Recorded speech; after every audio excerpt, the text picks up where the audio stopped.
पेठ तालुक्यातील प्राथमिक शाळेच्या इमारतीला तडे. 267 विद्यार्थ्यांचा जीव टांगणेला. नाशिक जिल्ह्यातील पेठ तालुक्यातील जिल्हा परिषद प्राथमिक शाळा पावचीबारी येथील शाळेची अवस्था अत्यंत दयनीय झाली असून तिथे इयत्ता 1ली ते 7वी पर्यंत 267 विद्यार्थी शिक्षण घेत असून विद्यार्थ्यांच्या मनात भीती निर्माण झाली आहे. या शाळेच्या इमारती सर्व वर्गखोल्या जीर्ण झाल्या असून इमारतीला ठिकठिकाणी तडे गेले आहेत. सध्या पावसाळ्याचे दिवस असल्याने विद्यार्थ्यांची गैरसोय होत आहे. म्हणून विद्यार्थ्यांची शिक्षणासाठी तात्पुरती सोय ग्रामस्थांच्या घरात केली आहे.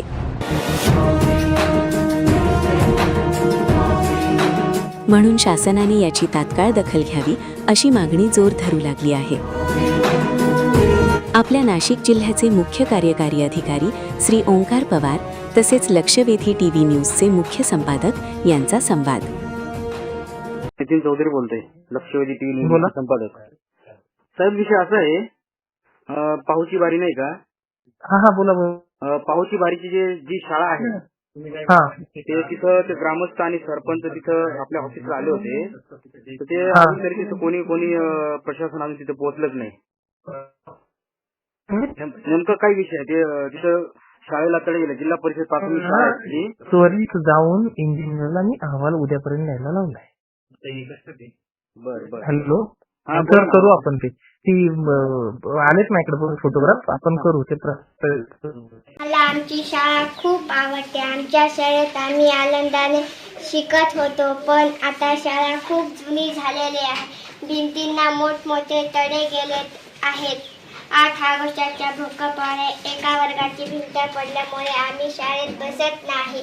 आता आम्ही जुन्या घरामध्ये बसतो, जिथे जागा खूप कमी आहे व अंधारी आहे. आम्हाला लवकरच नवीन शाळा आनंदाने भरलेली बघायची. तालुक्यातील जिल्हा परिषद प्राथमिक शाळा पाहुचीबारी येथे 8 ऑगस्ट 2026 रोजी रात्री 10:01 पाहुचीबारी परिसरात जो भूकंपाचा धक्का बसला, जिल्हा परिषद शाळा इमारती अगोदरच इमारतींना तडे गेले होते. त्यामुळे लगेच सरपंच, पोलीस पाटील, ग्रामस्थ त्या इमारतीची पाहणी करताना त्यांना इमारतीचा काही भाग जमिनीखाली पडलेला होता असे आढळलं.